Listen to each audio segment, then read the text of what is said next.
क्या आप जानते हैं कि ज्यादातर लोग एआई का इस्तेमाल असल में गलत तरीके से कर रहे हैं? हाँ, ये सुनने में थोड़ा अजीब लग सकता है, पर लोग अनजाने में एआई को अपनी सोचने समझने की शक्ति कमजोर करने दे रहे हैं। लेकिन घबराने की कोई बात नहीं है, क्योंकि इस प्रस्तुति में हम एक ऐसा जबरदस्त 4 स्टेप का फ्रेमवर्क देखने वाले हैं जो एआई को आपके दिमाग के लिए एक टूल नहीं बल्कि एक पर्सनल जिम बना देगा। तो चलिए सीधे उस फ्रेमवर्क में गोता लगाते हैं जो एआई के साथ आपके काम करने के तरीके को हमेशा के लिए बदल सकता है। जरा सोचिए, क्या एआई आपके दिमाग के लिए एक व्हीलचेयर जैसा बन गया है? ये एक बहुत जरूरी सवाल है, क्योंकि जब हम हर छोटी बड़ी चीज के लिए सिर्फ सुविधा के लिए एआई का इस्तेमाल करते हैं, तो ये हमारी मानसिक मांसपेशियों को, हमारी सोचने की शक्ति को धीरे धीरे कमजोर कर सकता है। तो ये है हमारी आज की यात्रा का रोड मैप। हम इन 4 कदमों को एक एक करके समझेंगे ताकि एआई का सही इस्तेमाल करना सीखा जा सके और अपनी असली क्षमता को अनलॉक किया जा सके। तो चलिए सबसे पहली और सबसे बड़ी समस्या से शुरू करते हैं। अच्छा, कभी ऐसा हुआ है कि कोई छोटा सा काम जो लिस्ट में नहीं था, उसे भी टू डू लिस्ट में जोड़ा, सिर्फ इसलिए ताकि उसे तुरंत काटकर एक जीत वाली फीलिंग आ सके? हाँ, इसी को कहते हैं कंप्लीशन बायस। हमारा दिमाग किसी भी काम को पूरा करने पर मिलने वाले डोपामाइन हिट का भूखा होता है, चाहे वो काम कितना भी छोटा या गैर जरूरी क्यों ना हो। और यही इस पूरे फ्रेमवर्क का कह सकते हैं मूल मंत्र है। ये सोच में एक बुनियादी बदलाव की बात करता है। एआई से सिर्फ जवाब मांगने की बजाय उसे अपनी खुद की इंटेलिजेंस को ट्रेन करने के लिए इस्तेमाल करना। और इसी दमदार सोच के साथ हम आते हैं अपने पहले कदम पर, इंटेलिजेंट लेजीनेस, यानी कि बुद्धिमानी भरा आलस्य। ये इस बात की कला है कि कौन से काम एआई को सौंपने हैं और किन कामों पर अपना पूरा जुनून और ध्यान लगाना है। देखिए, हमारे काम को हम 2 हिस्सों में बांट सकते हैं। जोन 1 में आते हैं वो काम जिनका नतीजा एक हद तक ही होता है, जैसे ईमेल लिखना या डेटा फॉर्मेट करना। और फिर आता है जोन 2, जहां आसमान ही लिमिट है, जैसे कोई नया प्रोडक्ट डिजाइन करना। असली खेल यही है कि जोन 1 के कामों के लिए एआई का इस्तेमाल करें ताकि हमारी पूरी दिमागी एनर्जी जोन 2 के कामों के लिए बच सके। और जोन 1 के कामों के लिए एक बहुत ही कमाल का कॉन्सेप्ट है, सैटिस्फाइंग। मतलब किसी काम को बस उतना ही करना जितने से काम चल जाए, उसे परफेक्ट बनाने में घंटों बर्बाद नहीं करना। जैसे किसी इंटरनल ईमेल को परफेक्ट बनाने की क्या जरूरत है, उसे एआई से लिखवाएं, जल्दी भेजें और आगे बढ़ें। तो अब सवाल यह है कि जोन 1 के कामों को पहचानें कैसे? इसके लिए ये ड्रैग फ्रेमवर्क बहुत काम का है। डी यानी ड्राफ्टिंग, आर यानी रिसर्च, ए यानी एनालिसिस और जी यानी ग्रांट वर्क। ये वो 4 एरिया हैं जहां आंख बंद करके एआई का इस्तेमाल किया जा सकता है।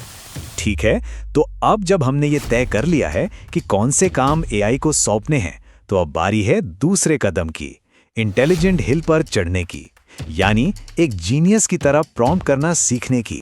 एक बात हमेशा याद रखनी चाहिए, एआई कोई कैलकुलेटर नहीं है जो हमेशा आपको 2 + 2 = 4 ही बताएगा।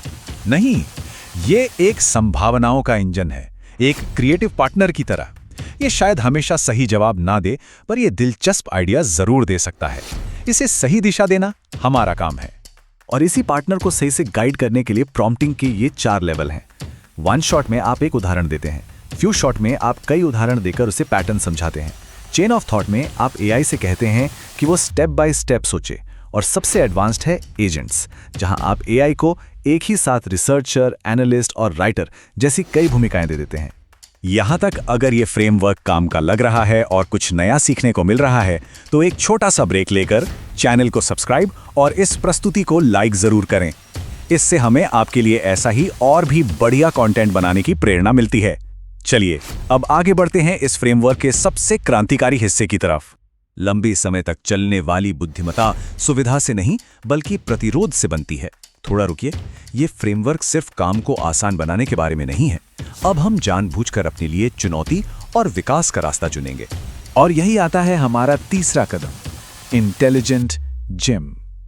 जिस तरह जिम में एक स्पॉटर हमें भारी वजन उठाने में मदद करता है ताकि हमारी मसल्स मजबूत बने, ठीक उसी तरह एआई हमारा मेंटल स्पॉटर बन सकता है जो हमें ज्यादा मुश्किल दिमागी कसरत करने में मदद करेगा। तो यहाँ हमें अपना लक्ष्य बदलना है, जानकारी इकट्ठा करने से हटकर खुद के ट्रांसफॉर्मेशन पर ध्यान देना है।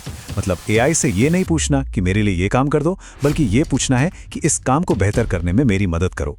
क्या आप किसी और से अपने लिए वजन उठवाना चाहेंगे या एक्सपोर्टर के साथ खुद और भारी वजन उठाना चाहेंगे?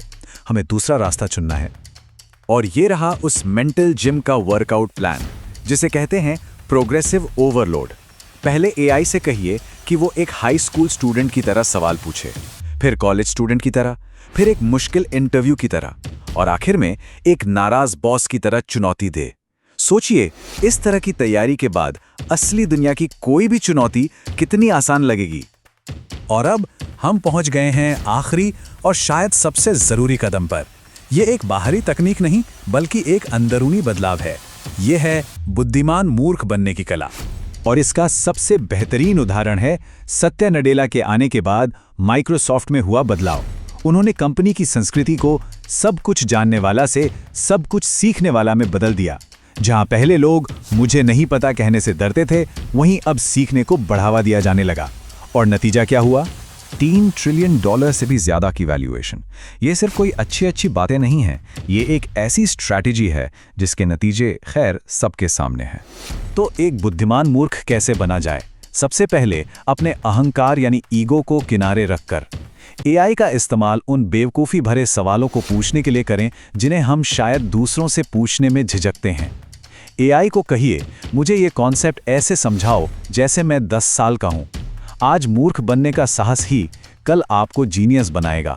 तो ये थी हमारी यात्रा। हमने देखा कि कैसे एआई को सिर्फ एक सुविधाजनक टूल समझने की बजाय उसे अपने दिमागी ग्रोथ का एक शक्तिशाली पार्टनर बनाया जा सकता है। ये रास्ता आराम से हटकर विकास की ओर जाता है। तो अब इस पूरी चर्चा के बाद एक सवाल, वो कौन सी एक चीज है जिसके बारे में अब आप एआई से कहेंगे कि मुझे ऐसे सिखाओ जैसे मैं 10 साल का हूं? अपने जवाब नीचे कमेंट्स में जरूर बताइएगा। यहां तक हमारे साथ बने रहने के लिए बहुत बहुत धन्यवाद।